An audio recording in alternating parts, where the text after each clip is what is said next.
In 1901, Augusta was taken to an insane asylum in Frankfurt, Germany by her husband. She was described as a delusional, forgetful, disoriented woman who could no longer carry out her homemaking duties.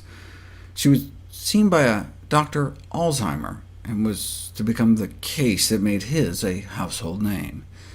On autopsy, he described the plaques and tangles in her brain that would go on to characterize the disease, but lost in the excitement of discovering a new entity, a clue may have been overlooked. He described arteriosclerotic changes, hardening of the arteries, within her brain.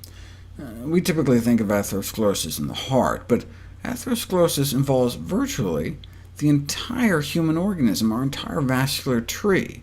And one of the most poignant examples of the systemic nature is the link between coronary artery disease, degenerative brain disease, and dementia. Back in the 70s, the concept of cardiogenic dementia was proposed. Dementia generated from the cardiovascular system. Since the aging brain is highly sensitive to lack of oxygen, since heart problems are so common, it was easy to imagine that's how dementia could result. And now we have a substantial body of evidence that strongly associates atherosclerotic vascular disease with the #1 cause of dementia, Alzheimer's disease. Autopsy studies, for example, have shown that individuals with Alzheimer's disease have significantly more atherosclerotic narrowing of the arteries within their brain. This is what our cerebral arteries should look like: open, clean, allowing blood to flow. This is what atherosclerosis in our brain arteries looks like: clogged with fat and cholesterol, closing off the arteries, restricting blood flow to our brain. What kind of brain arteries do you want in your head? Normal resting cerebral blood flow. The amount of blood flow circulating within our brains is about a quart a minute, but we lose about 0.5% a year, so by age 65 we may be down 15–20%, but this doesn't necessarily affect brain function, as we have a built-in buffer. However, this age-related decline in cerebral blood flow can become critical to brain cell survival if an additional burden further lowers that flow.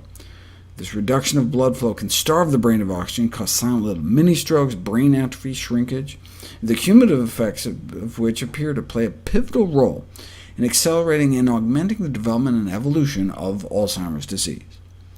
If you look at the amount of atherosclerosis in the arteries that specifically supply blood to critical memory and learning centers of the brain, this is the amount of severe atherosclerosis one sees in healthy, non-demented controls, compared to those with Alzheimer's disease. In light of such findings, some have even suggested the disease be reclassified as a vascular disorder. This is good news, though, because atherosclerosis is potentially reversible. These findings were confirmed in 2 larger studies, over 1,000 autopsies each, which found the same thing: atherosclerosis in the brain is significantly more frequent and severe in those with Alzheimer's disease. This suggests that strategies proven to delay the progression of artery disease, like plant-based diets, may be useful in preventing or treating Alzheimer's disease. Of course, autopsy studies are a little late for that, so to assess the impact of intracranial arterial narrowing on the progression from mild cognitive impairment to Alzheimer's disease, researchers followed 400 folks with cognitive impairment for 4 years, using CT angiography, special CAT scans, to evaluate the amount of brain artery blockage. The cognition of those with the least atherosclerosis in their heads remained pretty stable over the years, but those with more cholesterol buildup got worse, and those with the most blockage rapidly declined. And the same with the ability to carry out activities of daily living. And it doubled the progression to full-blown Alzheimer's disease. An inefficient blood supply to the brain has very grave consequences on brain function. But does treatment of vascular risk factors like high blood pressure and high cholesterol actually make a difference? We didn't know until now.